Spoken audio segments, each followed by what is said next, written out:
Caxias opta por Argel Fuchs no lugar do Gerson Guzmão. A troca do Caxias ela passa por uma avaliação que dá conta de um problema psicológico, de um Caxias que afunda quando leva gol, de um Caxias que tem dificuldades para reagir a situações adversas ao longo do Campeonato Gaúcho. Eu quero dizer para vocês, meus amigos, que já havia falado em outros vídeos e essa 8ª rodada do Campeonato Gaúcho deixou isso mais claro para mim, que o Caxias tem sim problemas de elenco.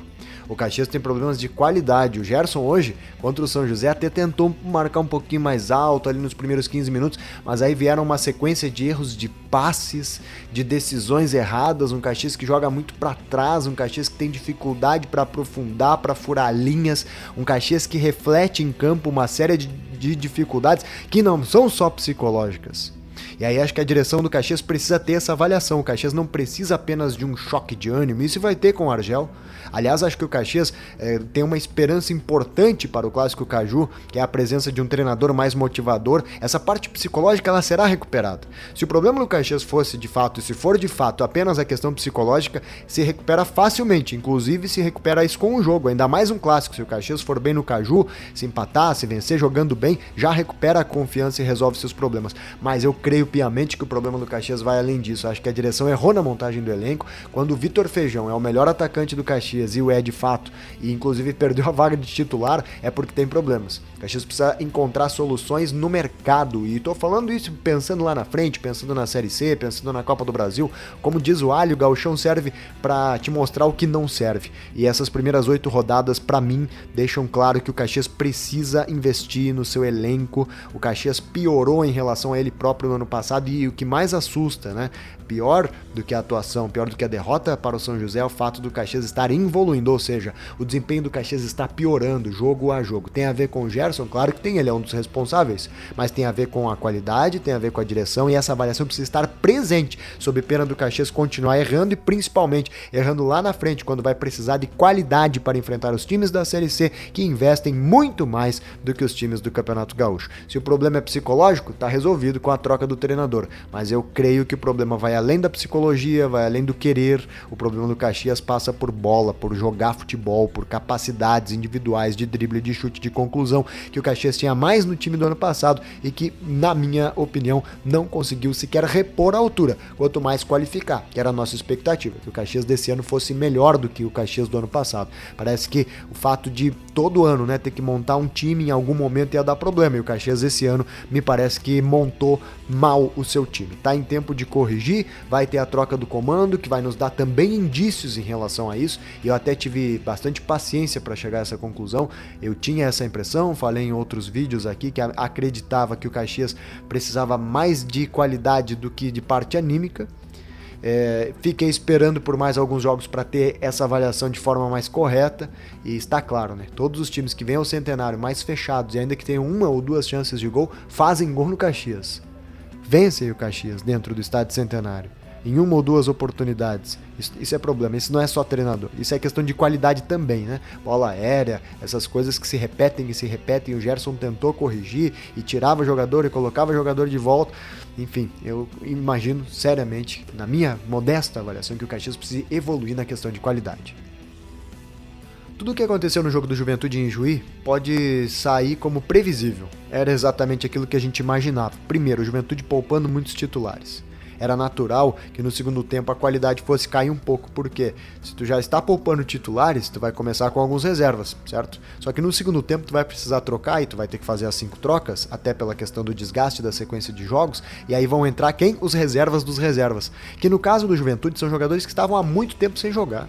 Matheus Vargas, por exemplo, 3 meses que não joga, ou até mais. O último jogo dele foi lá no 25 de novembro. No jogo do acesso do Juventude, quer dizer, faz muito tempo que esse rapaz não joga uma bolinha, né? Era natural que ele fosse voltar devagar. O Nenê também vai ter essa dificuldade, e o elenco do Juventude não é tão amplo assim, né, a ponto dos reservas manterem a mesma qualidade. Então era natural que o Juventude ia ter essa dificuldade no segundo tempo, e foi exatamente o que aconteceu. Outra coisa, se sabia da força do São Luís jogando em casa. Faz quase 30 jogos jogos que o São Luís não perde em casa, é uma das maiores invencibilidades do Brasil.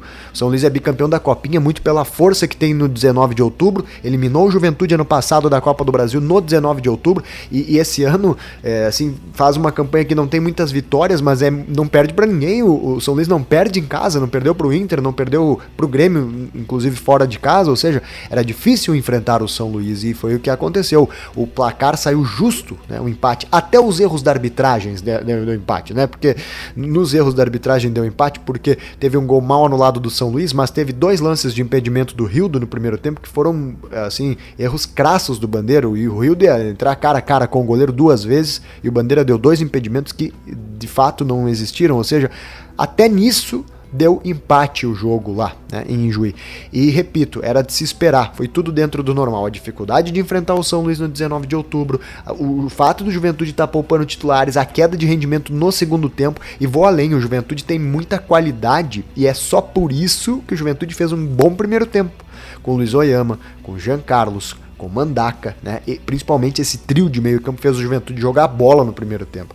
O Juventude está compensando as dificuldades de desfalques, as dificuldades físicas, as viagens longas, está compensando isso porque tem qualidade no elenco, né? E que pese, eu acho que o Roger tem errado, viu, nas trocas. Eu não teria tirado o Jean Carlos, talvez ele já tenha pensado até em poupá-lo para o Caju, não teria tirado o Mandaca, que estava bem no jogo. Agora, para o Caju, aí sim, aí o nosso nível de cobrança vai crescer em relação à Juventude, porque o Roger, primeiro, vai ter material humano, tá voltando todo mundo, volta o João Lucas, volta o Gilberto, volta o Lucas Barbosa, volta o Zé Marcos, que foi poupado, volta o Kaique, que para mim, assim, é o equilíbrio do meio campo do Juventude, é um jogador de alto nível, é um jogador que pra mim é um volante de Série A, o Kaique volta, né?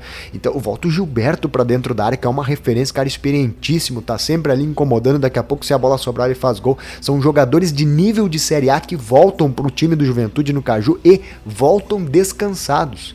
Então o Juventude não vai ter problema físico e não vai ter problema técnico, o Juventude não vai ter desfalques no Caju. Aí a gente pode cobrar do Roger, né, e do Juventude um rendimento melhor. O Juventude vai ter que reencontrar o bom desempenho que teve contra o Grêmio, né, que foi talvez a melhor partida do Juventude, o bom desempenho que o Juventude teve contra o Ipiranga, contra a Avenida. Em todos esses jogos o Juventude jogou muito bem. Tem bola pra isso, tem qualidade, Juventude mais acertou do que errou nas contratações. É até o extremo oposto do Caxias. Então, no Caju, a gente pode cobrar mais do Juventude. Lá contra o São Luís, tudo normal, acho que sai pela urina, sabe? Tudo dentro do que era esperado, dentro das dificuldades, até pelas próprias opções do próprio Juventude. Agora, lá no Caju se pode esperar mais, o Juventude vai ter força máxima, e uma força máxima que já mostrou ter potencial suficiente para render muito mais do que contra o São Luís e do que contra o Novo Hamburgo. Eu espero do Juventude um rendimento parecido do que teve contra o Grêmio, e aí sim, um Juventude que está jogando bem, né? E que tem potencial para jogar bem. O que eu quero resumir por fim é que é óbvio que o Juventude é favorito para o Caju pelas questões técnicas, individuais e coletivas, e pelo momento. Agora, estamos falando de um clássico, né, meus amigos? E aí está a esperança do Caxias. Primeiro, que o clássico naturalmente já nivela as coisas. Segundo, que o Caxias está trocando de treinador e está atacando aquilo que ele, Caxias, acredita ser o principal problema, ser o que é a falta de confiança, a questão psicológica, motivacional. Se o Caxias estiver certo nessa avaliação, já dá um up aí em relação ao desempenho na segunda-feira. Eu acho que vai além, acho que o problema do Caxias é técnico, e aí eu chego à conclusão que o Juventude é favorito, porque eu acredito sim, e é óbvio, acho que qualquer analista, né, qualquer torcedor percebe que hoje o time do Juventude está melhor que o Caxias, ele é melhor que o Caxias, o investimento é muito maior, mas em campo se refletiu, né, o Juventude conseguiu encaixar mais rápido do que o time do Caxias, e tem mais qualidade individual. Se tu for comparar individualmente os times, né, tu vai achar mais qualidade individual no time do Juventude do que no time do Caxias, e o Juventude ainda está num momento melhor, está descansado, não tem desfalques praticamente, e o jogo é no Jacone, que é mais uma vantagem para o Juventude. Por tudo isso eu coloco o Juventude como favorito, mas repito, se fosse um jogo entre dois times que não são o Juventude e o Caxias, esse elenco do Juventude é absolutamente favorito. Agora, por se tratar de um clássico, e pelo histórico recente, inclusive, as coisas passam a se equilibrar.